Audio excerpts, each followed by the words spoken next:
മഴക്കാല കള്ളന്മാർക്കെതിരെ ജാഗ്രത പുലർത്തണമെന്ന പോലീസ് മുന്നറിയിപ്പ് നൽകിയതിന് തൊട്ടു പിന്നാലെ മൂവാറ്റുപുഴയിലും പരിസര പ്രദേശങ്ങളിലും മോഷണ പരമ്പര. മാറാടിയിൽ കട കുത്തി തുറന്ന് പണവും മൊബൈൽ ഫോണും കവർന്നപ്പോൾ മഞ്ഞള്ളൂരിൽ വീട്ടിലാണ് മോഷണ ശ്രമം ഉണ്ടായിരിക്കുന്നത്.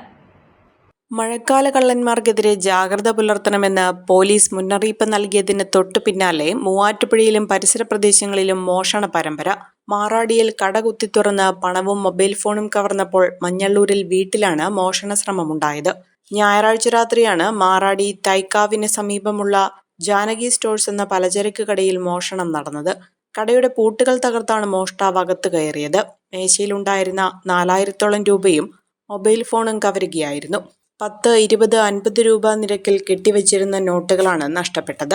പണത്തിനു പുറമെ കടയിലുണ്ടായിരുന്ന സിഗരറ്റ് പാക്കറ്റുകളും ഹെൽത്ത് ഡ്രിങ്കുകളും എടുത്താണ് ഇയാൾ കടന്നു കളഞ്ഞത്. ജീൻസും ഷർട്ടും ധരിച്ച് മുഖം മറയുന്ന രീതിയിൽ ഹെൽമറ്റ് ധരിച്ചാണ് മോഷ്ടാവ് എത്തിയത്. കടയ്ക്കുള്ളിൽ വളരെ പരിചിതനെ പോലെയാണ് ഇയാൾ പെരുമാറിയതെന്ന് CCTV ദൃശ്യങ്ങളിൽ വ്യക്തമാണ്.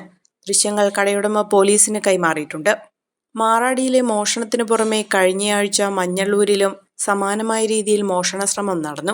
ഇവിടെ ഒരു വീടിന്റെ അകത്ത് പ്രവേശിക്കാൻ കഴിയാതെ വന്നതോടെ മണിക്കൂറുകളോളം കാർപോർച്ചിലും വീടിന്റെ പിൻഭാഗത്തുമായി ചുറ്റിത്തിരിഞ്ഞ ശേഷം മോഷ്ടാവ് മടങ്ങുകയായിരുന്നു.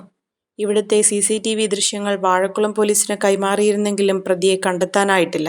മഴക്കാലത്ത് മോഷണങ്ങൾ വർദ്ധിക്കാൻ സാധ്യതയുള്ളതിനാൽ ജാഗ്രത പാലിക്കണമെന്ന് പോലീസ് ആവർത്തിച്ചു.